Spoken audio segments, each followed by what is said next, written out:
Nama Tuhan Yesus Kristus, kami ada itu karena kasih karunia Allah. Dan kami ada di tempat ini untuk bertemu dengan Tuhan, bertemu dengan firman Tuhan. Kami percaya di mana Kristus diberitakan, di situ Roh Kudus bekerja, memperbaharui pikiran dan hati kami. Bahkan firman Tuhan dapat menjadi pedoman di dalam kehidupan kami. Bukan hanya sebagai pedoman, bahkan firman Tuhan menyelamatkan kami, mengubahkan setiap hati kami yang jahat. Bapa, biarlah Tuhan memberkati setiap taburan benih firman Tuhan yang akan ditaburkan. Tuhan memberkati setiap hati anak-anak-Mu, pikiran, mata, dan telinga mereka tertuju kepada Tuhan. Segala kuasa yang bukan daripada Tuhan kami tolak, kami hancurkan di dalam nama Tuhan Yesus Kristus. Dan Roh Allah bekerja secara seluas-luasnya kepada pribadi lepas pribadi, sehingga tidak satu pun pribadi terlewat akan melihat kasih Tuhan, pertolongan Tuhan. Ampuni segala dosa dan kesalahan kami Tuhan. Kami banyak melakukan kejahatan di hadapan Tuhan. Hati kami jahat, pikiran kami jahat. Bahkan apa yang kami lakukan semua itu jahat di mata Tuhan. Ampuni Tuhan. Dan biarlah Roh-Mu yang kudus memberikan kami kekuatan pada malam hari ini. Agar kami dapat menjalankan apa yang menjadi kehendak Tuhan di dalam kehidupan kami. Terpujilah nama-Mu. Kami siap menyambut firman Tuhan dengan penuh sukacita. Di dalam nama anak-Mu Tuhan Yesus Kristus, Tuhan dan Juru Selamat kami yang hidup. Yang memerintah bersama Bapa dalam persekutuan dengan Roh Kudus. Kini dan sepanjang masa satu-satunya Allah yang benar, kami berdoa. Haleluya. Amin. Shalom Bapak Ibu. Boleh mungkin salam kiri kanannya, katakan selamat hari Minggu. Ya, Tuhan Yesus memberkati. Puji Tuhan. Haleluya. Selamat datang Bapak Ibu, selamat datang. Silakan duduk, Tuhan Yesus memberkati. Terima kasih untuk teman-teman pelayan altar. Sekali lagi shalom. Ya, saya menyambut Bapak Ibu yang mungkin baru pertama kali hadir bersama-sama dengan kami di GBI Dok 4 dan juga menyambut jemaat Tuhan yang terus setia di dalam ibadah. Ya, selamat datang di rumah Tuhan, selamat datang. Kita akan bertemu kasih Tuhan. Bagi yang belum tahu dan bagi yang sudah tahu, gereja ini punya tagline ini, Christ for you, hashtagnya Christ for you, artinya Kristus untukmu. Di sini kami hanya memberitakan Kristus. Dunia di luar sana itu mengkhotbahkan banyak hal, mengkhotbah harus kaya, berkhotbah kita itu harus sukses. Tetapi hanya satu khotbah yang kita perlukan, kita perlu mendengar Kristus. Dan di sini Dok 4 di sini makanya dikatakan di sini kami hanya memberitakan Kristus kepada jemaat karena Kristuslah kekuatan. Terlebih Kristuslah adalah juru selamat kita yang hidup. Amin. Puji Tuhan. Mari kita buka kebenaran firman Allah. Kita melanjutkan tema serial khotbah kita. Mungkin boleh ditayangkan sebentar PowerPoint depannya ya. PowerPoint depannya Bapak Ibu mungkin yang baru hadir ya. Kami di Dok 4 ini selama hampir ya inilah minggu ke-7 kami membahas surat kepada jemaat-jemaat yang ada di kitab Wahyu. Ya, bukan hanya di masa lalu Tuhan mengirimkan surat ini, tetapi bagi gereja sepanjang segala zaman kepada kita saat ini di tahun 2026 juga. Dan kita hari ini masuk kepada jemaat di Laodikia yang terambil dari Wahyu 3. Mari kita buka Wahyu 3 ayatnya yang ke-14 sampai dengan 22. Ya, nanti mungkin Bapak Ibu yang tidak ikut minggu-minggu sebelumnya saya akan berusaha dengan singkat ngasih tahu beberapa tentang jemaat-jemaat sebelumnya. Tetapi hari ini kita fokus, kita baca dulu jemaat di Laodikia. Mungkin dengan kasih Kristus saya undang kita semua bangkit berdiri lagi. 1 jam ke depan Bapak Ibu akan duduk ya. Saya undang kita semua bangkit berdiri, kita menghormati kebenaran firman Allah. Kita baca bersama-sama, jangan saling mendahului. Dengan perikop kepada jemaat di Laodikia. Ya, kita baca inilah firman Allah, 1, 2, 3. Dan tuliskanlah kepada malaikat jemaat di Laodikia. Inilah firman dari Amin, saksi yang setia dan benar, permulaan dari ciptaan Allah. Aku tahu segala pekerjaanmu, engkau tidak dingin dan tidak panas.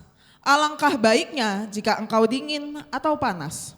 Jadi karena engkau suam-suam kuku dan tidak dingin atau panas, aku akan memuntahkan engkau dari mulutku. Karena engkau berkata, aku kaya dan aku telah memperkayakan diriku. Dan aku tidak kekurangan apa-apa. Dan karena engkau tidak tahu bahwa engkau melarat dan malang, miskin, buta dan telanjang. Maka aku menasehatkan engkau supaya engkau membeli daripadaku emas yang telah dimurnikan dalam api. Agar engkau menjadi kaya. Dan juga pakaian putih supaya engkau memakainya. agar jangan kelihatan ketelanjanganmu yang memalukan. Dan lagi minyak untuk melumas matamu, supaya engkau dapat melihat. Barang siapa kukasihi, ia kutegur dan kuhajar. Sebab itu relakanlah hatimu dan bertobatlah. Lihat, aku berdiri di muka pintu dan mengetok. Jikalau ada orang yang mendengar suaraku dan membukakan pintu, aku akan masuk mendapatkannya dan aku makan bersama-sama dengan dia dan ia bersama-sama dengan aku. Barang siapa menang, ia akan kududukkan bersama-sama dengan aku di atas tahtaku, sebagaimana aku pun telah menang dan duduk bersama-sama dengan Bapakku di atas tahtanya. Siapa bertelinga, hendaklah ia mendengarkan apa yang dikatakan Roh kepada jemaat. Amin. Dikatakan berbagai kita yang membaca, merenungkan terlebih, melakukan kebenaran firman Tuhan dalam kehidupan sehari-hari. Silakan duduk Ibu yang terkasih. Puji Tuhan. Tadi saya sudah katakan Dok 4 sekarang memasuki minggu yang terakhir dalam serial khotbah 7 surat kepada 7 jemaat. Dan ini adalah jemaat yang terakhir, jemaat Laodikia. Bapak Ibu yang terkasih, saya juga sudah sampaikan di minggu-minggu lalu di ibadah pagi tadi juga bahwa Tuhan itu baik. Dan Tuhan selalu merawat jemaatnya, Tuhan selalu mempersiapkan jemaatnya. Dan firman Tuhan ini datang kepada kami di jemaat lokal Dok 4, itu bahkan Januari minggu terakhir kalau nggak salah. Ya, dan waktu kami ada kebiasaan doa awal bulan, di bulan Februari, di situ diangkat, Tuhan berikan tema kepada Dok 4 gereja di akhir zaman. Kami lanjutkanlah, jemaat 1, jemaat 2, jemaat 3, jemaat, tiba-tiba perang. Artinya apa? Tuhan selalu mempersiapkan gereja Tuhan untuk menghadapi apa yang akan terjadi di tengah dunia. Saat Kristus mendekatkan dirinya kepada gereja Tuhan, ya, dia akan menunjukkan penyertaan Tuhan. Dan sekali lagi dan akan saya selalu ingatkan kepada Bapak Ibu, di akhir zaman yang semakin kacau balau ini, yang semakin tidak menentu ekonominya naik atau turun, keamanannya apakah aman atau tidak aman, satu-satunya tempat yang aman di tengah dunia yang bergejolak itu apa? Gereja Tuhan. Jadi Bapak Ibu dengan kasih Kristus, hari ini Tuhan mengingatkan kita, di tengah dunia yang semakin tidak stabil, justru kita aman dalam lindungan Tuhan di dalam gereja Tuhan. Ya, tema ulang tahun Dok 4 di bulan Oktober kemarin, Tuhan katakan di atas batu karang ini, aku mendirikan gerejaku dan alam maut tidak akan menguasainya. Kita berdiri di atas batu karang, yaitu Yesus Kristus Tuhan. Yesus yang adalah Mesias, kita yang berdiri di atas Yesus. Pergumulan boleh ada, ketakutan mungkin boleh ada, tapi kita aman berdiri diam di dalam lindungan Tuhan. Itulah gereja Tuhan. Ya. Dan hari ini kita masuk kepada jemaat yang terakhir, itu sebagai pembukaan. Ini adalah jemaat di Laodikia. Ya, kita sudah membaca di Wahyu 3 ayat 14 sampai 22. Dan kembali lagi peta ini selalu ada 7 minggu ya. Ya, 7 jemaat ini deketan Bapak Ibu. Mereka ada di Asia kecil, sekarang kalau Bapak Ibu kenalnya Turki. Ya.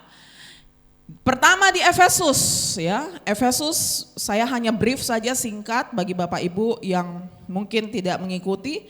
Efesus adalah jemaat yang ikut apa Bapak Ibu? Jemaat yang apa? Yang melupakan kasih yang semula. Tapi apa positifnya mereka yang dipuji oleh Tuhan? Mereka ketat di dalam doktrin. Ya. Dan Dok 4 saya selalu ingatkan, kita ambil semua yang dari 7 ini. Yang baik kita ambil, yang jelek kita buang. Ya, dari Efesus yang kita ambil, Dok 4 adalah ketat secara doktrin. Tetapi kita harus kaya di dalam kasih. Sesuatu yang terhilang ya di jemaat di Efesus. Kemudian dia naik, ini ada alurnya ya Bapak Ibu, alur surat menyurat zaman dulu memang begini urutannya. Pertama ke Efesus, kemudian ke Smyrna. Smyrna ini jemaat yang dipersekusi, yang dimiskinkan. Ya, jadi jemaat ini tidak ada celaan, tetapi dia terus bergumul dan Tuhan katakan bertahan. Ya, Tuhan gak angkat pergumulan mereka, Tuhan biarkan mereka tetap bergumul. Tetapi percayalah ada janji Tuhan. Yang ketiga adalah Pergamus. Pergamus adalah jemaat yang menjalankan panggilannya seperti biasa, tetapi mereka itu ada agak kompromi, ajaran yang gak sehat. Nah itu kita buang. Ya, mereka kompromi terhadap jamaat ajaran yang kurang sehat, dan mirip di Tiatira juga sama. Mereka mengalami hal yang sama, tetapi apa baiknya dari Tiatira? Luar biasa jemaat mereka itu berkembang. Mereka kaya akan kasih, mereka mengasihi Tuhan, mereka mengasihi sesama. Cuman itu lagi, kompromi terhadap doktrin. Betapa pentingnya doktrin itu Bapak Ibu, dan Tuhan mencela itu. Tetapi Tuhan ada terus, ada pujian, ada celaan, ada janji Tuhan. Ya, itu di Tiatira. Kita kejar di Tiatira apa? Bagaimana Dok 4 ini pelayanannya berkembang. Ya, akan kita terus usahakan itu. Tentu bukan dengan kekuatan kita, tetapi karena kasih karunia Allah. Kemudian masuk kelima, jemaat kelima adalah Sardis. Sardis ini mereka merasa mereka hidup, tetapi di hadapan Tuhan mereka itu jemaat yang mati. Mereka membutuhkan Roh Kudus. Ya, jadi di Sardis ini juga tidak ada pujian, hanya ada celaan. Ya, yang berikutnya, yang minggu lalu adalah jemaat di Philadelphia. Philadelphia ini jemaatnya kecil saja, miskin, terbatas, jemaatnya nggak banyak, dan mereka juga dipersekusi. Tetapi mereka bertahan, mereka bergantung, berharap kepada firman Allah, dan Tuhan memuji mereka. Bahkan Tuhan katakan Tuhan akan memakai mereka untuk menjadi alat di tangan Tuhan untuk mempertobatkan orang-orang yang jahat. Ya, dan kita masuk di jemaat yang terakhir adalah Laodikia. Bapak Ibu yang terkasih, di antara 7 jemaat ini, bukan menurut saya, itu fakta. Laodikia adalah jemaat yang paling kasihan di antara yang paling kasihan. Mungkin di hadapan manusia mereka bagus, mereka dalam tanda kutip diberkati, tapi pada faktanya enggak. Ya, jadi apa sih yang terjadi di Laodikia Bapak Ibu? Sebelumnya kita perlu tahu dulu Laodikia ini letaknya di mana.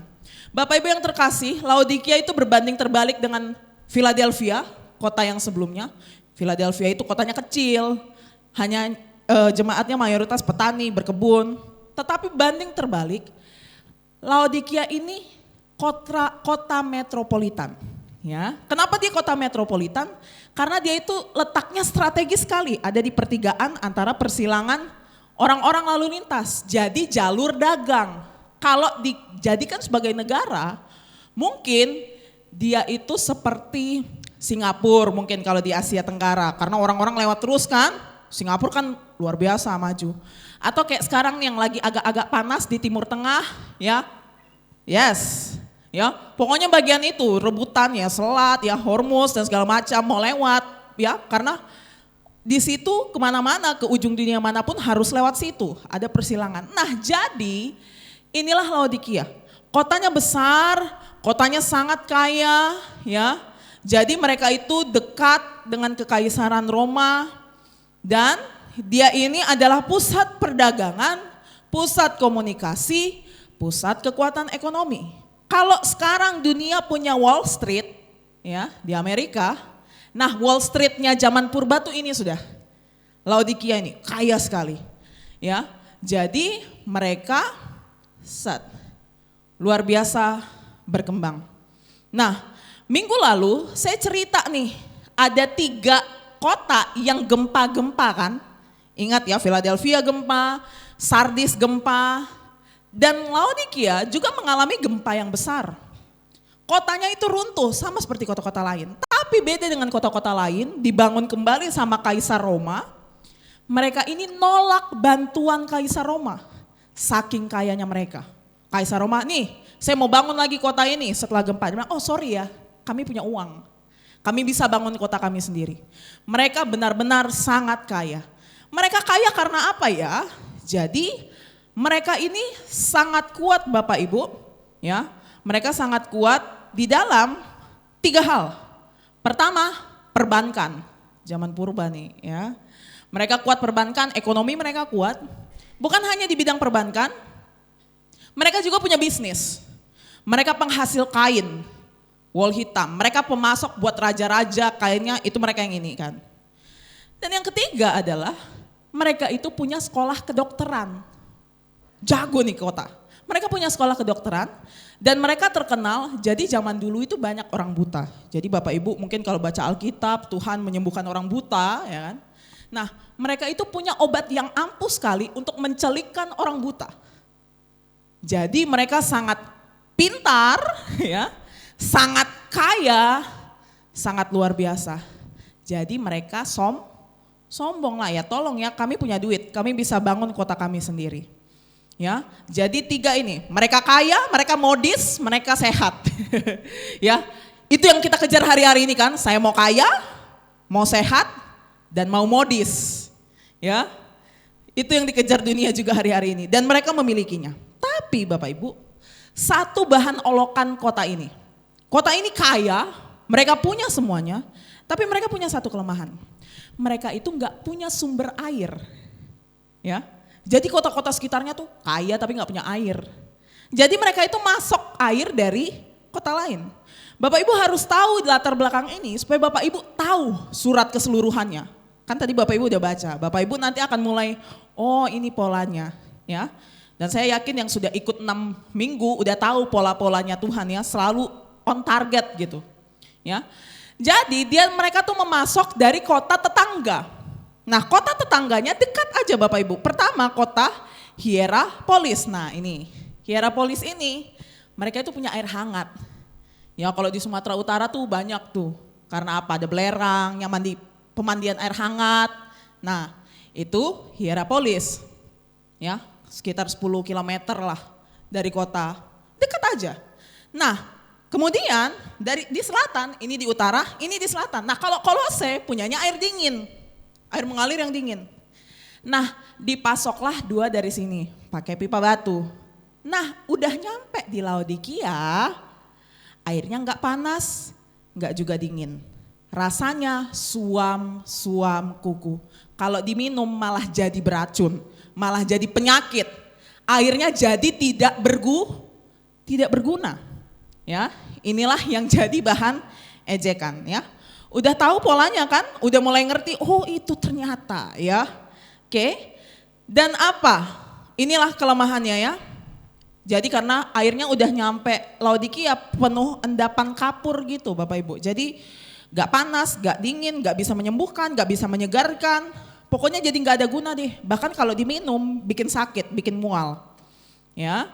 Jadi Tuhan memakai kondisi kota itu untuk ngasih tahu gambaran keadaan jemaat ini. Ya. Dan sama seperti Sardis, 2 jemaat sebelumnya, tidak ada pujian yang diberikan Tuhan Yesus kepada jemaat di Laodikia. Kalau Bapak Ibu baca jemaat-jemaat sebelumnya, ada yang dipuji, ada yang dicela. Ada yang dipuji aja, ada yang dicela aja. Dan ini Laodikia tidak punya pujian, bahkan peringatannya tuh keras sekali. Saya katakan ini adalah yang keras di antara yang paling keras peringatannya. Ya, kira-kira apa sih yang terjadi di Laodikia? Kembali lagi, sebagaimana surat zaman dulu harus dikasih tahu nih surat dari mana. Kalau Bapak Ibu punya WA sekarang kan tinggal lihat foto profil. Kalau nggak save nomornya tinggal lihat ini fotonya siapa. Oh Ibu Gembala yang chat saya. Ya, kalau ini harus perkenalan dulu. Kayak dari Paulus, hamba Kristus, kan ada perkenalan dulu di awal suratnya. Nah Tuhan sekarang memperkenalkannya dengan 3 gelar. 1 amin, 2 saksi, 3 permulaan. Ya. Apakah Tuhan selalu memperkenalkan dirinya dengan bahasa yang sama? Bapak Ibu bisa lihat sebelum-sebelumnya tidak sama. Ya. Karena ada tujuannya. Tuhan kenapa memperkenalkan dia sebagai amin, saksi dan permulaan. Apa itu amin Bapak Ibu? Saya rasa amin ini salah satu kata yang sering Bapak Ibu ucapkan kan. Amin. Dalam nama Tuhan Yesus, haleluya, amin. Ya. Tuhan katakan inilah firman dari amin. Siapa ini? Kayaknya namanya Yesus. Kok dia bilang dia amin? Apa maksudnya amin? Bapak Ibu, Tuhan Yesus sedang mengutip firman sendiri. Ya. Di dalam Yesaya 65 dikatakan sehingga orang hendak mendapat berkat di negeri. Akan memohon berkat demi apa itu yang saya merahin? Allah yang setia.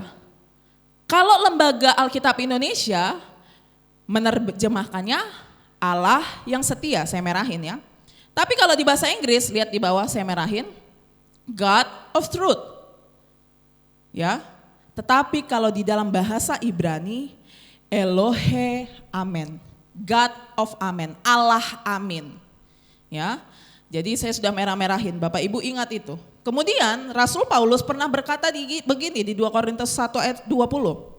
Sebab, kita baca sama-sama 1, 2, 3, sebab Kristus adalah ya bagi semua janji Allah, itulah sebabnya oleh Dia kita mengatakan amin untuk memuliakan Allah.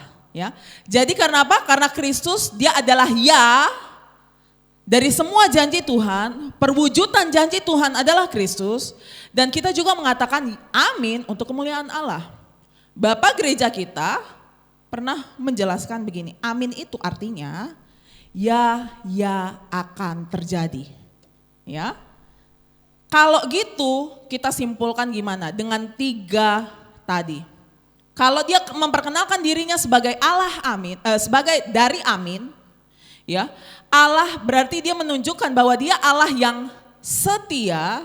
Lihat nih, dia saya Allah yang setia, dia tunjukkan bahwa dia adalah Allah yang setia dan teguh dan dapat dipercaya sepenuhnya.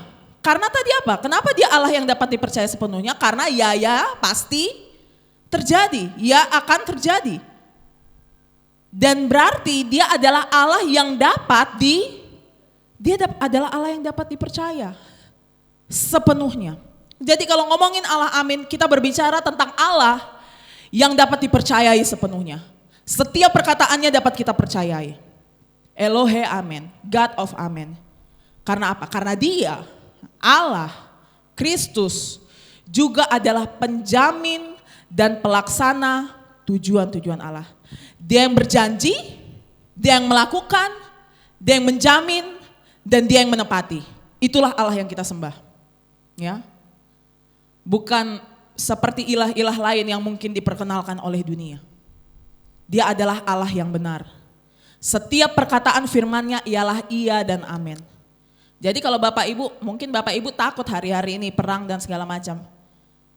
Mungkin Bapak Ibu takut, tapi udah dibilang juga di Alkitab. Jadi pasti terjadi. Ya, karena dia adalah Allah yang benar. Segala yang dia janjikan, kalau dia berkata, karena begitu besar kasih Allah akan dunia ini, berarti betul Allah mengasihi dunia ini. Dan dia mengaruniakan anaknya yang tunggal. Kalau dia mengatakan sebab kamu diselamatkan oleh kasih karunia, oleh iman, itu bukan hasil usahamu tapi pemberian Allah, berarti memang keselamatanmu adalah anugerah Allah. Karena dia adalah Allah yang dapat dipercayai sepenuhnya. Kalau dia memperkenalkan dirinya sebagai tabib yang ajaib, penasehat ajaib, berarti memang dia adalah penasehat ajaib.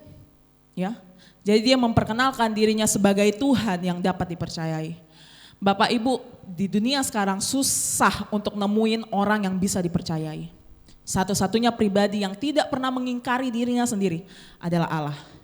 Itulah Allah kita.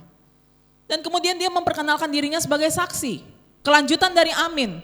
Ya, karena dia adalah janji. Dia penggenapan janji Tuhan. Dia adalah saksi yang setia dan benar.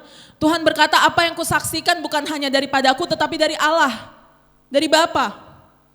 Dan Roh Kudus akan bersaksi. Dia bukan bersaksi tentang dirinya sendiri tetapi dari Bapa dan aku. Kristus adalah saksi yang setia. Hanya dia yang benar. Dia yang setia kepada Allah. Dia yang setia kepada Bapanya. Dia setia saat kita tidak setia. Dia menunjukkan bahwa dialah yang setia, bahkan dia setia sampai mati di kayu salib. Itulah kesetiaannya kepada kita. Dan dia memperkenalkan dirinya sebagai permulaan, bahwa dialah Alfa dan dia juga adalah Omega. Dari awal sebelum ada, entah kapanlah itu tidak tercapai oleh pikiran kita, dia sudah ada. Dialah permulaan ciptaan. Dia yang menciptakan langit dan bumi. Dialah Allah yang kita sembah. Dia memperkenalkan dirinya itu. Dia memperkenalkan dirinya sebagai sosok yang dipercayai, sebagai saksi yang setia, dan dialah yang menciptakan engkau dan saya. Ya, jadi ini adalah surat yang luar biasa. Saya kira Bapak Ibu dapat pesan dari gubernur aja Bapak Ibu udah langsung udah membusungkan dada ya kan. Ini adalah pesan dari Allah pencipta langit dan bumi. Bukan hanya di Laodikia dia kirim surat, tetapi kepada engkau dan saya hari ini. Ya. Dan dia katakan begini, aku tahu segala pekerjaanmu. Ini adalah kalimat yang terus berulang-ulang, aku tahu. Bapak Ibu, Tuhan mengetahui setiap engkau. Namamu pribadi lepas pribadi, rambutmu ada berapa dia tahu. Apa yang kamu kerjakan dia tahu. Apa yang kamu tidak kerjakan dia tahu. Apa isi kedalaman hatimu dia tahu.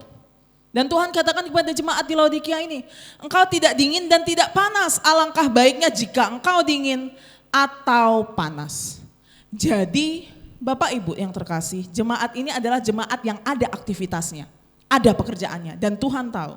Bukan jemaat yang tiba-tiba memberontak entah hilang kemana. Gerejanya ini jalan, ya. Gerejanya ini tetap berjalan.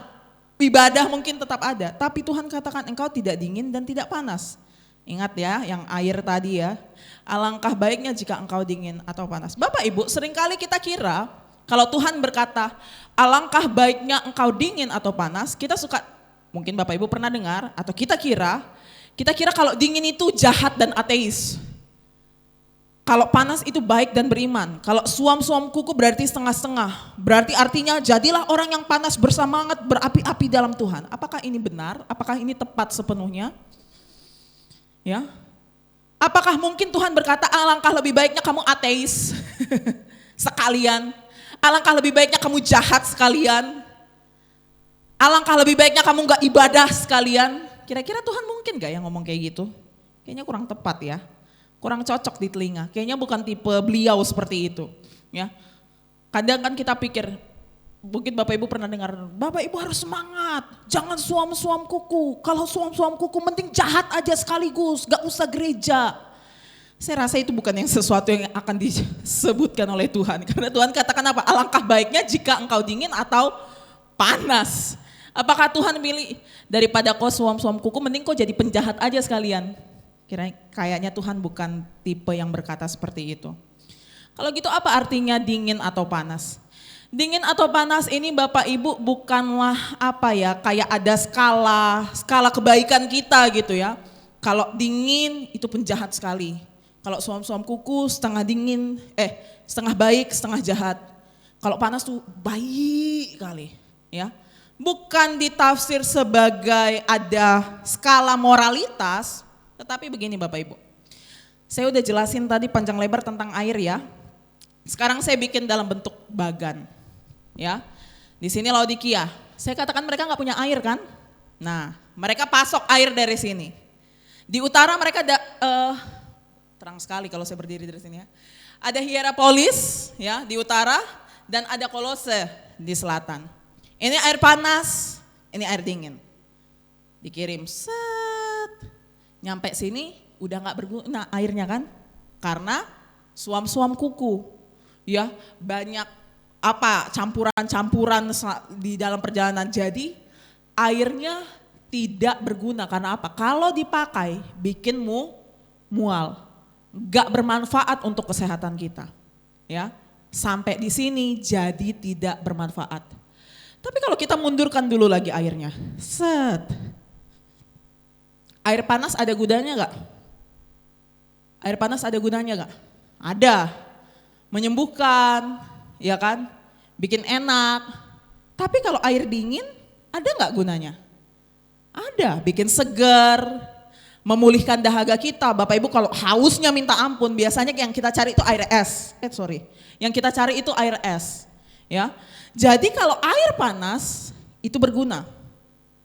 Kalau air dingin, juga berguna.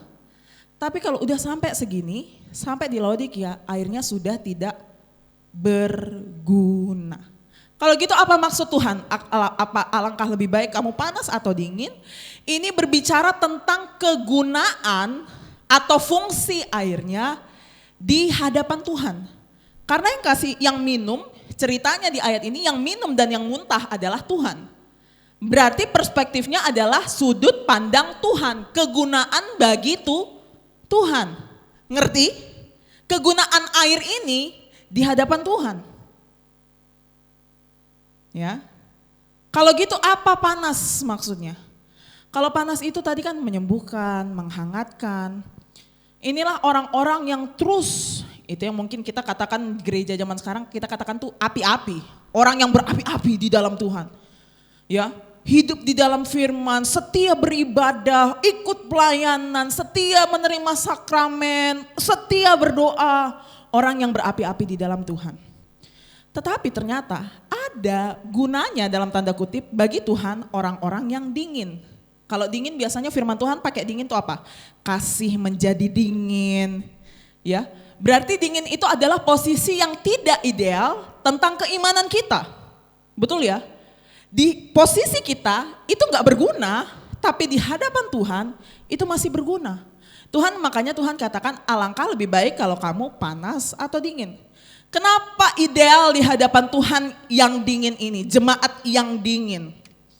Kenapa ideal? Karena dingin itu adalah kondisi di mana jemaat itu masih bisa dalam tanda kutip disembuhkan. Orang yang dingin adalah orang yang tahu kalau dia butuh Tuhan. Ya. Orang yang dingin adalah orang yang tahu kalau dia sakit dan dia butuh Tuhan. Tapi kalau orang yang suam-suam kuku, ini contohnya orang yang kayak apa? Orang yang merasa tidak butuh Tuhan, merasa tidak perlu Injil, merasa tidak perlu bertobat. Karena yang dingin adalah orang yang tahu kalau dia sakit. Kalau dia itu butuh Tuhan. Jadi maksudnya kalau Tuhan katakan alangkah lebih baik kalau dingin, bukan berarti Tuhan lebih pengen kita jadi penjahat, enggak. Tetapi apa poin pertama, kedinginan rohani itu lebih jujur daripada orang yang suam-suam kuku. Karena dia tahu dia sakit. Tuhan pernah berkata begini, bukan orang sehat yang memerlukan tabib, tetapi orang sakit. Aku datang bukan untuk benar tetapi untuk orang berdosa. Dan orang yang dingin itu tahu adalah kalau dia itu pendosa. Contohnya apa? Kalau di zaman Injil, di zaman Kristus masih hidup. Masih ada di dunia ini menjalankan tugas panggilannya. Pemungut cukai. Nah, itu orang yang dingin tuh. Pelacur. Orang-orang berdosa. Tuhan duduk bersama-sama dengan mereka kan? Karena mereka tahu apa? Orang-orang yang dingin ini tahu kalau mereka itu butuh ditolong. Dan itu berguna bagi Tuhan. Orang-orang yang dingin masih terjangkau Injil. Diubahkan oleh Injil. Makanya siapa orang yang pemungut cukai yang naik di atas pohon karena dia pendek? Sakeus, ya. Setelah dia bertemu dengan Tuhan, dia bertobat, bahkan dia memberikan segala miliknya. Orang yang dia tipu dia kembalikan 4 kali lipat. Karena apa? Orang dingin, orang sakit tahu kalau dia butuh diobatin. Orang yang dingin tahu kalau dia itu butuh Tuhan. Tapi kalau orang yang suam-suam kuku itu kondisinya paling sulit ditegur sama firman Tuhan. Merasa hebat, merasa kaya, merasa bisa, merasa gak perlu pertobatan. Ini orang-orang yang merasa tidak sakit, padahal mereka butuh juru selamat. Mereka sebenarnya butuh Injil, tapi mereka katakan mereka tidak butuh firman Tuhan. Mereka enggak butuh Injil. Dan saya mau katakan Bapak Ibu yang terkasih, hukum Allah tidak bisa bekerja pada hati yang tidak merasakannya. Hukum Allah itu sebenarnya menegur dan menghakimi kita. Tapi kalau kita ngerasa diri kita benar, hati kita keras. Dan Injil tidak bisa menghibur orang atau menghibur hati yang tidak merasa perlu dihibur. Ngerasa apa? Merasa hebat di hadapan Tuhan. Dan Tuhan katakan, jadi karena engkau suam-suam kuku dan tidak dingin atau panas, aku akan memuntahkan engkau dari mulutku. Inilah penghakiman bagi orang yang suam-suam kuku. Tuhan katakan, karena engkau suam-suam kuku, tidak dingin atau panas, aku akan memuntahkan engkau. Ini dikatakan aku akan, ini tuh peringatan. Belum langsung dimuntahkan memang, tapi aku akan. Kalau kamu tidak bertobat, aku akan memuntahkan engkau, kata Tuhan. Ya. Apa yang seharusnya keluar dari mulut Tuhan? Apa yang seharusnya keluar dari mulut Tuhan? Firman Allah yang menyelamatkan kita. Tapi Tuhan katakan, engkau yang suam-suam kuku, kumuntahkan. Artinya apa? Putus sudah anugerah keselamatan firman Tuhan yang sudah Tuhan berikan. Ini adalah bentuk penghakiman. Tuhan pakai bahasa muntah itu apa ya? Sesuatu yang benar-benar menjijikkan. Bapak Ibu pernah muntah kan? Pernah ya? Itu kan gak direncanakan ya sebenarnya ya. Dan bahkan itu adalah sangat jijik sekali, jijik. Ya. Dan Tuhan memakaikan metafora itu untuk penghakimannya bagi orang-orang ini. Kenapa? Kenapa Tuhan menghakimi orang yang suam-suam kuku? Kita lihat lagi. Karena engkau berkata, apa itu di situ? Aku kaya dan aku telah memperkayakan diriku dan aku tidak kekurangan apa-apa. Wis, ngomongnya aku mulu nih 3 kali lagi. Aku kaya, aku telah memperkayakan diriku dan aku tidak kekurangan apa-apa. Kenapa mereka bisa ngomong kayak gini? Karena tadi perbankan, bisnis, dan sehat. Bisnis obat, Bapak Ibu kira berapa duit ya kan? Bisnis kesehatan. Dia katakan, aku kaya, aku telah memperkayakan diriku dan aku tidak kekurangan apa-apa. Tapi apa di hadapan Tuhan coba? Kamu gak tahu kalau kamu itu sebenarnya melarat, malang, miskin, buta, telanjang. Keras sekali ya. Kamu yang punya bisnis perbankan itu, kamu tuh sebenarnya miskin, malang, melarat. Kamu yang punya obat yang bisa menyembuhkan mata orang itu, kamu tuh sebenarnya buta. Kamu yang memproduksi baju itu, sebenarnya kamu telanjang. Wah, sangat keras. Tapi mereka katakan, aku kaya, telah memperkayakan diriku, dan tidak kekurangan apa-apa. Salah satu berhala ya, yang kita sembah dan dikejar oleh orang-orang hari-hari ini apa? Uang. Dan uang itu sangat bisa membuat kita lupa kepada siapa pencipta kita. Ya.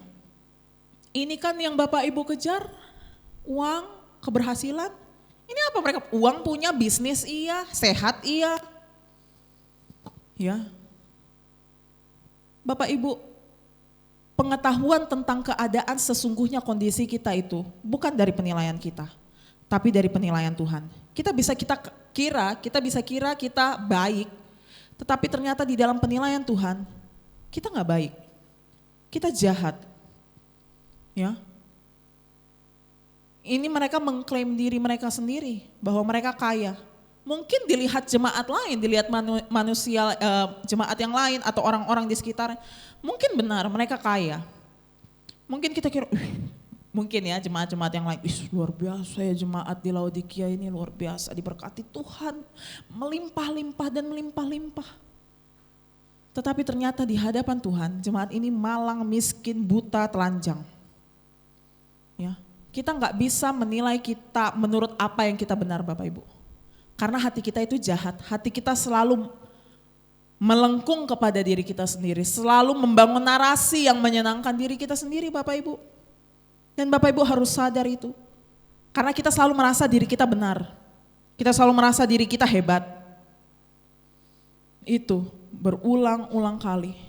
Apa ya? Kayak dilihat tuh kayak halu nih ternyata jemaat ini. Mereka kira mereka kaya padahal mereka miskin. Bayangkan ini, kondisi ini. Ya. Mereka punya 3 ini tadi saya katakan kan. Tetapi hati mereka melengkung kepada diri mereka sendiri. Dan mereka sayangnya mereka tidak tahu, mereka tidak sadar apa yang menjadi kondisi diagnosa di dalam hati mereka. Dari 3 ini, tapi apa yang dilihat Tuhan? Melarat, miskin, buta, dan telanjang. Ya, Rasul Paulus pernah berkata, aku ini manusia celaka, itulah melarat. Karena begitu jahatnya, tidak tertahankannya, butuh ditolong. Kira-kira apa yang bisa nolong jemaat ini? Ya. Kira-kira apa yang bisa menyelamatkan jemaat yang keadaannya begini? Apakah mungkin hari ini keadaanmu? Kamu kira kamu kaya, diberkati Tuhan? Ternyata enggak. Minggu lalu di Philadelphia saya katakan tentang pintu yang terbuka. Tuhan sedang membukakan pintu keselamatan. Tuhan katakan akulah pintu, akulah jalan.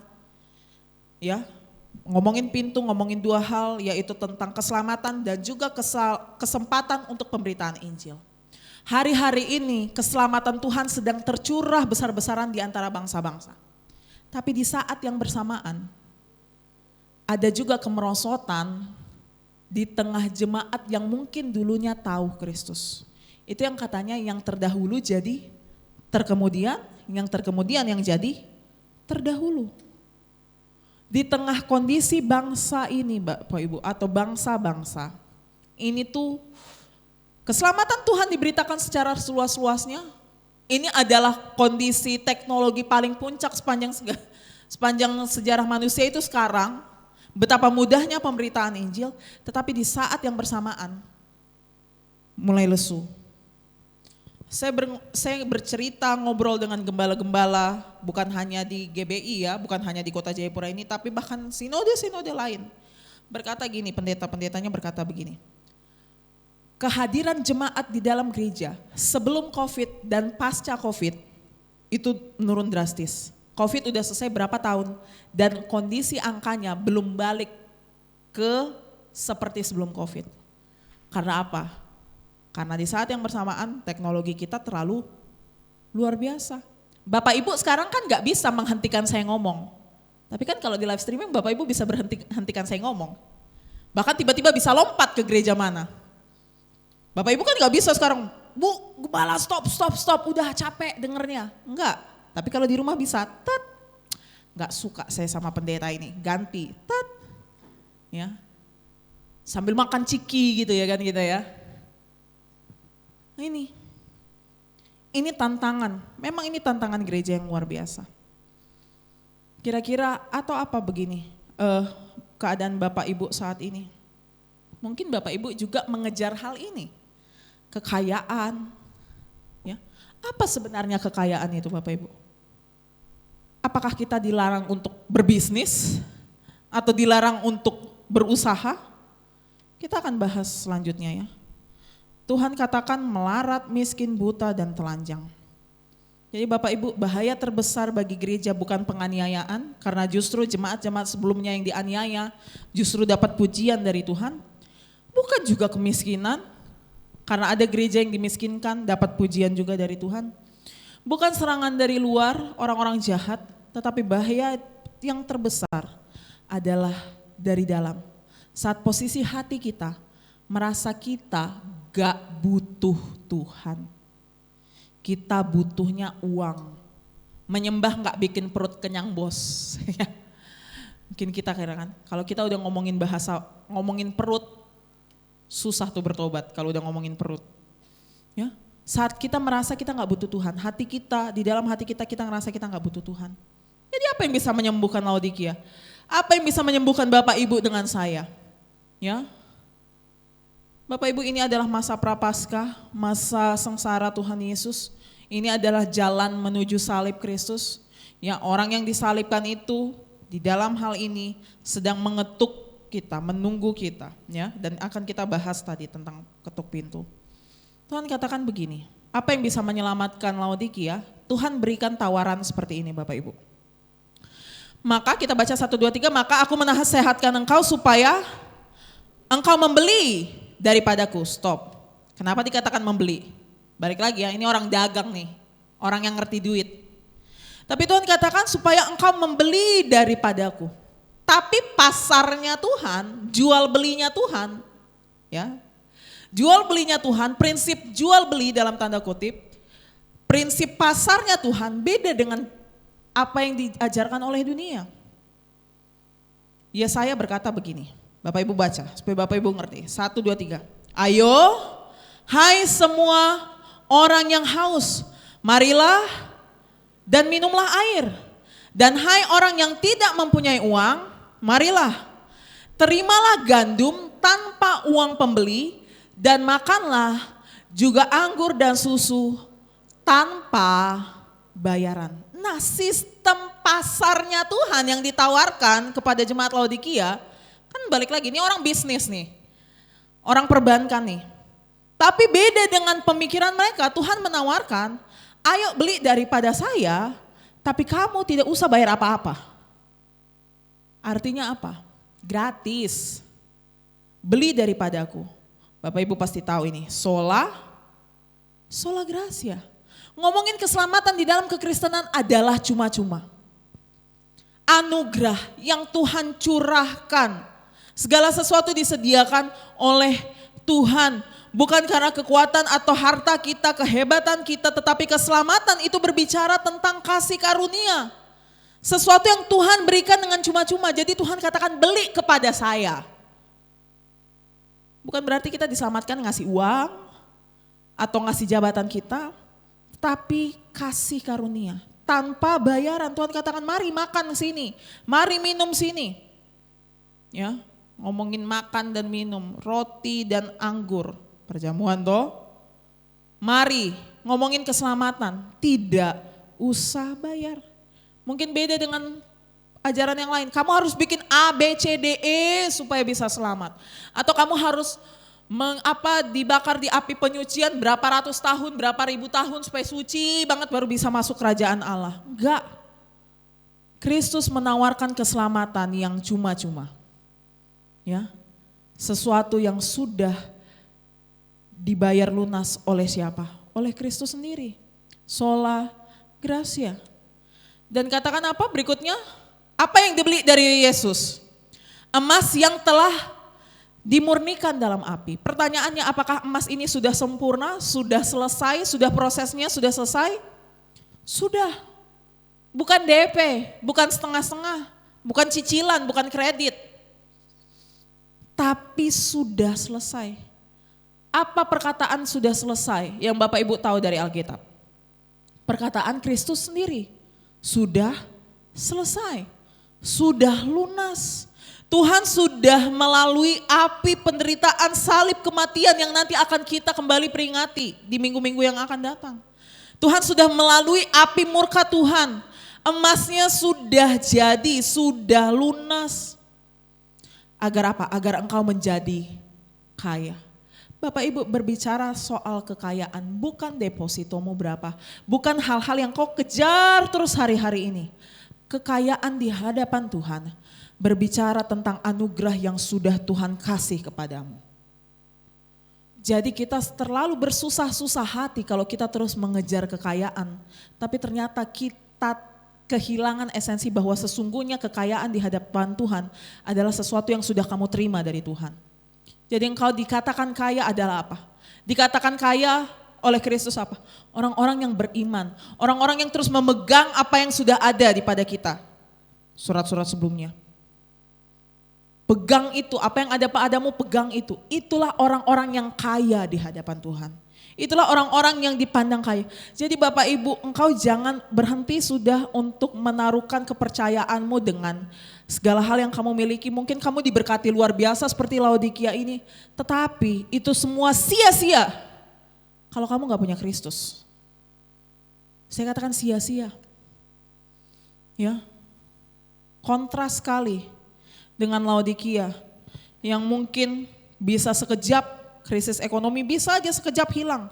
Tetapi berbicara tentang kekayaan Allah adalah sesuatu yang sudah kita terima dan tidak ada satupun yang bisa mengambil daripada kita.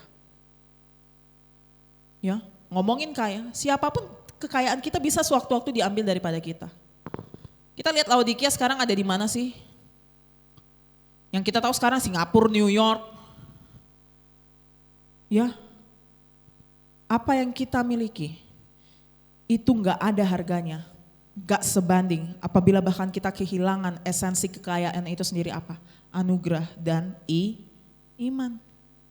Dan Tuhan katakan apa? Tadi katakan supaya menjadi kaya. Jadi di hadapan Tuhan kekayaan adalah orang-orang yang beriman. Mungkin di hadapan manusia kamu orang yang biasa-biasa aja.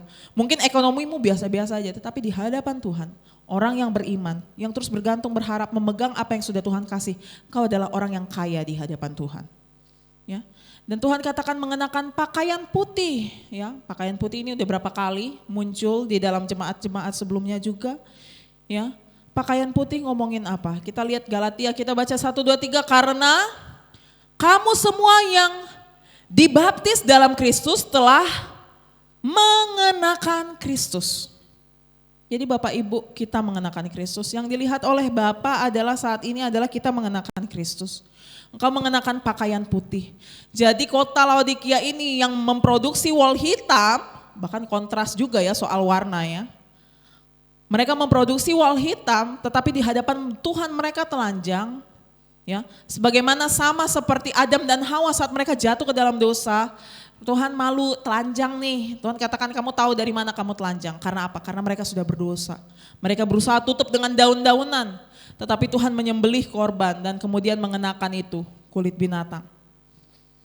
Ya, ngomongin ketelanjangan, ngomongin dosa kita. Dosa kita sekarang sudah tertutup oleh darah Kristus. Darah Kristus, kita mengenakan Kristus, inilah pakaian putih. Jadi pembenaran adalah mengenakan pakaian orang lain, yaitu siapa? Pakaian Kristus. Kemaluan kita, dosa kita sudah ditutup sebagaimana Adam dan Hawa, kemaluan mereka itu sudah ditutup oleh kulit binatang. Ya, ada korban. Dan Tuhan katakan apa? Selanjutnya, ya, supaya tadi pakaian putih supaya engkau memakainya agar jangan kelihatan ketelanjanganmu, dosamu yang memalukan itu, ya. Kok saya jadi ya, ketelanjanganmu yang memalukan ya. Kadang sekarang kita pendosa tapi nggak tahu malu soalnya. Dosa itu memalukan sebenarnya tapi kita pendosa tapi nggak tahu malu. Ya, tiba-tiba terlintas aja situ. Yang berikutnya adalah minyak untuk melumas matamu supaya engkau dapat melihat. Ingat lagi tadi mereka produksi obat kan? Tapi ternyata di hadapan Tuhan mereka buta. Apa yang menjadi minyak kita saat ini untuk melumas mata kita yang buta? Ini adalah gambaran Roh Kudus. Roh Kudus yang membukakan matamu, mencelikkan matamu untuk melihat Kristus. Di mana Kristus diberitakan Roh Kudus bekerja mencelikkan matamu, memberikan mata iman, membukakan matamu kepada kebenaran. Itulah pekerjaan Roh Kudus. Minyak untuk melumas matamu supaya engkau dapat melihat. Mata kita selama ini tertutup oleh dosa, kekejian kita. Tetapi Roh Kudus mencelikan mata kita dan melihat Kristus. Saya ingat gambaran Tuhan Yesus ya saat di Injil Yohanes 9 ya, saat Tuhan mencelikan orang mata yang buta.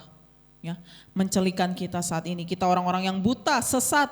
Tetapi Roh Kudus mencelikan mata kita supaya kita melihat kebenaran. Ya. Dan Tuhan lanjutkan seperti ini, barang siapa aku kasihi, ia kutegur dan kuhajar. Bapak Ibu, kasih Tuhan mendahului teguran dan hajaran. Artinya apa Bapak Ibu? Tuhan sudah lebih dahulu mengasihi engkau bahkan saat engkau masih berdosa. Tuhan mati kepadamu saat engkau masih berdosa. Tuhan mengasihimu dengan luar biasa sehingga engkau ditegur dan dihajar. Hari-hari ini apabila engkau ditegur oleh firman Tuhan, dihajar oleh firman Tuhan. Dan Tuhan katakan relakan hatimu karena objek pembaharuan Tuhan itu hatimu yang jahat itu. Relakan hatimu untuk ditegur, dihajar karena engkau itu dikasihi oleh Tuhan. Tuhan mengasihi kita yang jahat karena begitu besar kasih Allah akan dunia ini. Bukan karena dunia ini udah bikin perbuatan baik duluan.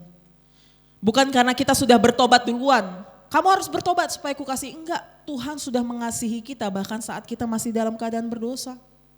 Jadi karena engkau dikasihi, engkau ditegur, engkau dihajar.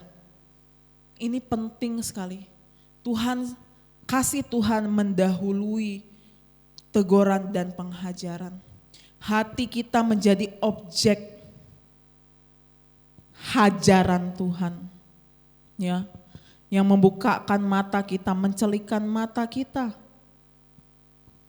Bukan supaya sekedar tertib, tetapi bagian proses dari pembentukan keselamatan yang Tuhan kerjakan di dalam kita. Oleh karena itu, bertobatlah.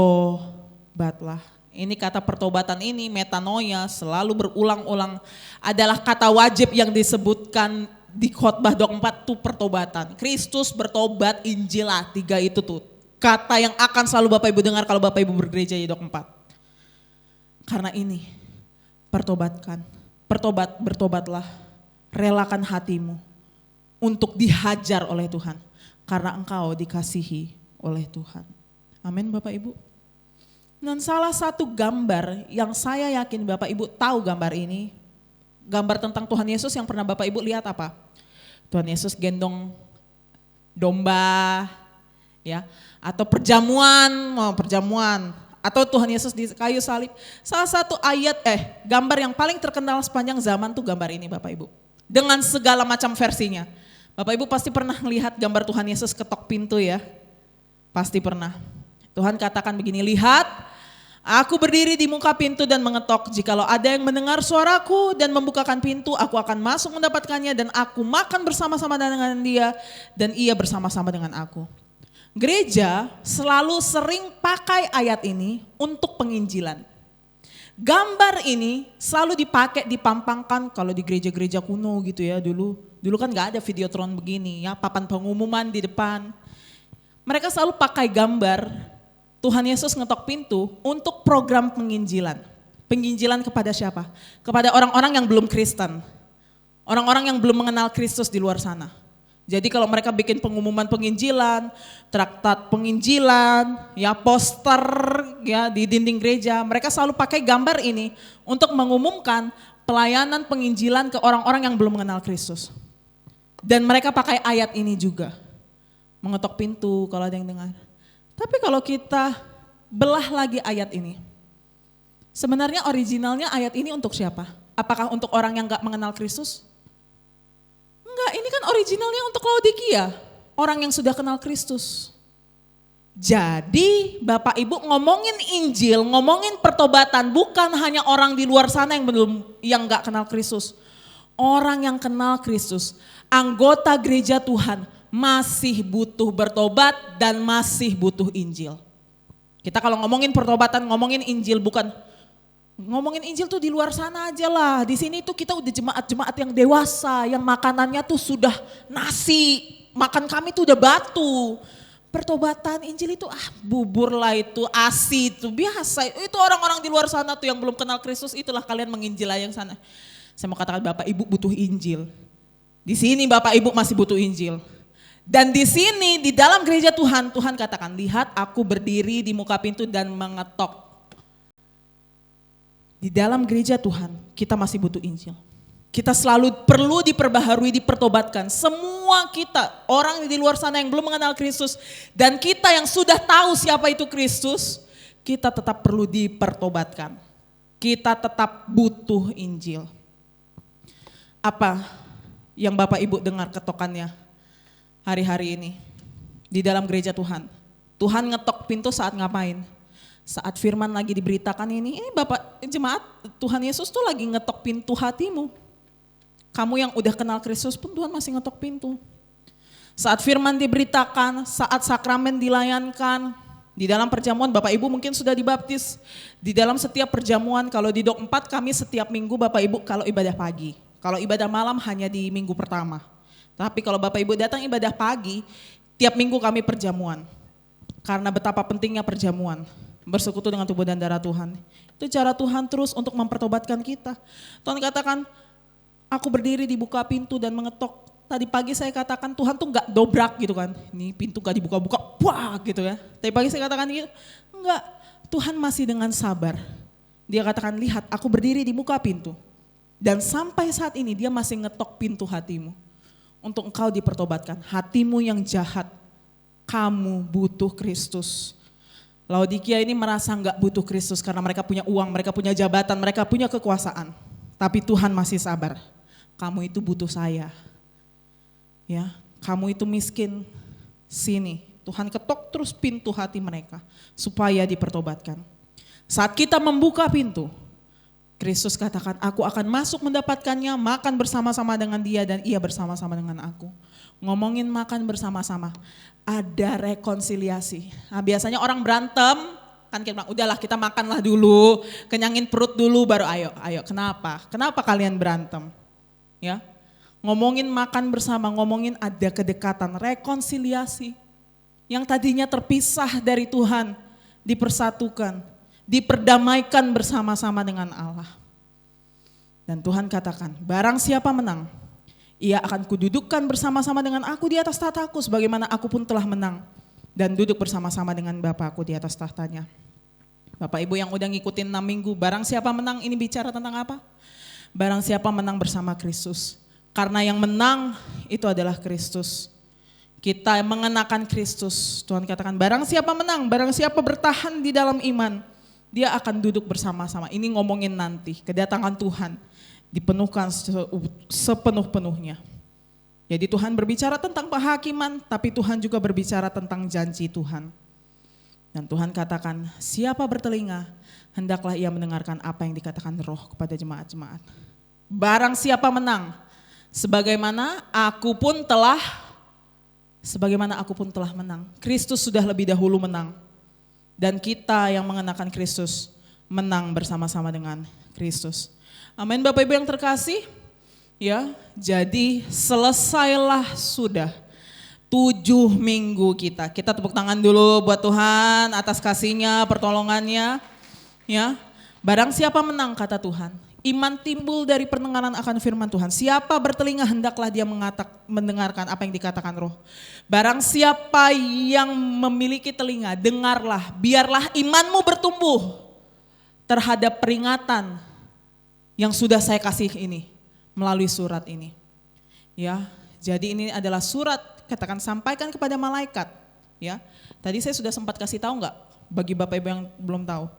Malaikat itu berbicara tentang penyampai pesan Tuhan. Sampaikan surat kepada gembala. Yang berbicara menyampaikan pesan Tuhan di tengah jemaat itu siapa? Gembalamu. Tuhan katakan tuliskanlah surat kepada malaikat di mana. Jadi bukan malaikat secara literal, makhluk malaikat, tetapi berbicara tentang yang menyampaikan pesan Tuhan di jemaat mana. Ya, itu sudah ada. Bapak Ibu kalau mau dengar khotbah-khotbah bisa ada di YouTube ya, ada 7 minggu sudah di-post di YouTube. Dan ini kesimpulan 7 jemaat ya. Setidak-tidaknya ini yang bisa kita simpulkan dari 7 pesan Tuhan yang luar biasa. Ya, yang pertama adalah Kristus mengenal gerejanya dengan sempurna Bapak Ibu. Mungkin Bapak Ibu katakan, Tuhan kamu di mana? Kamu gak tahukah kalau saya sedang bergumul? Kamu gak tahukah kalau saya sudah capek-capek melayani Tuhan? Kamu gak tahukah saya sudah bikin A, B, C, D, E? Pesan yang berulang-ulang di dalam 7 jemaat Tuhan katakan, aku tahu. Aku tahu pekerjaanmu, aku tahu penderitaanmu, aku tahu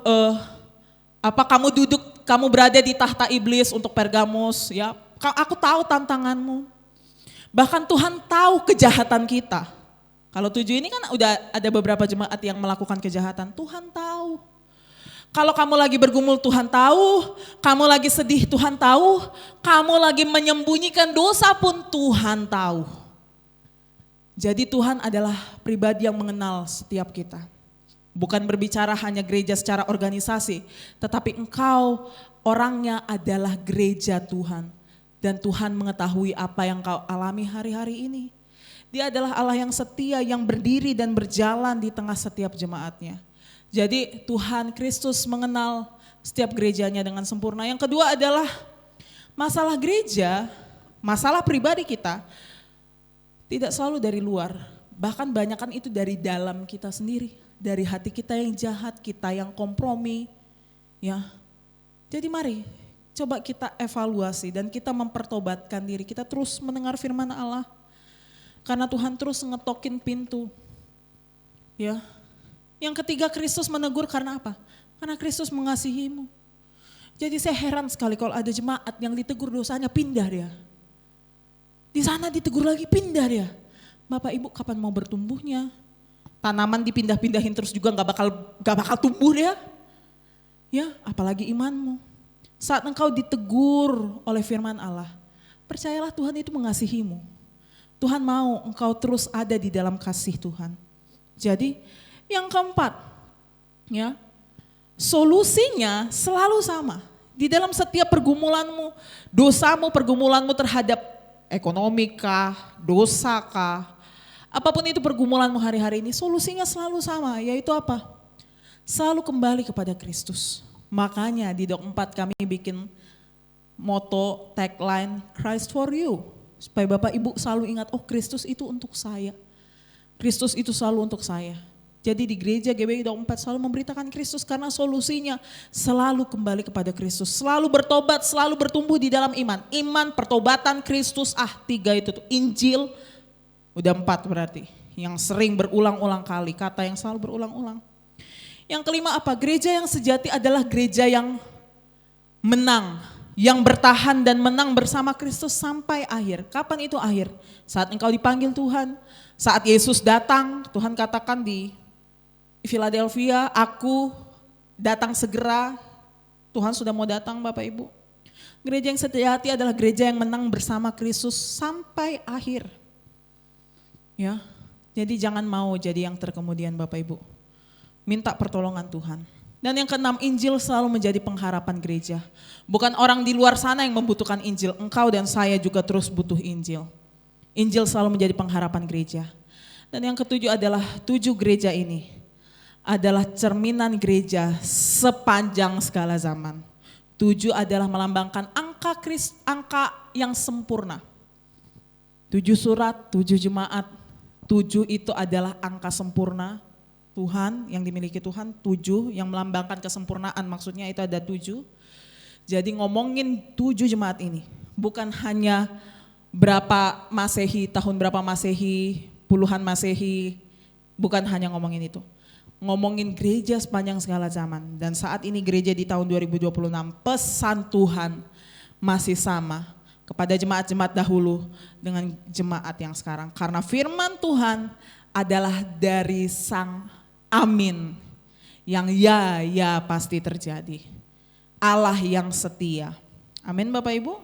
Saya undang para pelayan maju ke depan. Ya, kita akan menutup firman ini. Kita percaya biarlah kasih Tuhan terus menolong Bapak Ibu.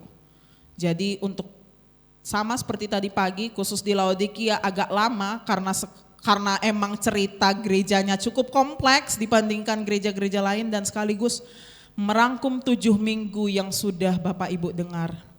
Saya yakin ya firman Allah tidak berhenti sampai di sini. Terus mempertobatkan, mengingatkan Bapak Ibu dimanapun Bapak Ibu ditempatkan oleh Tuhan.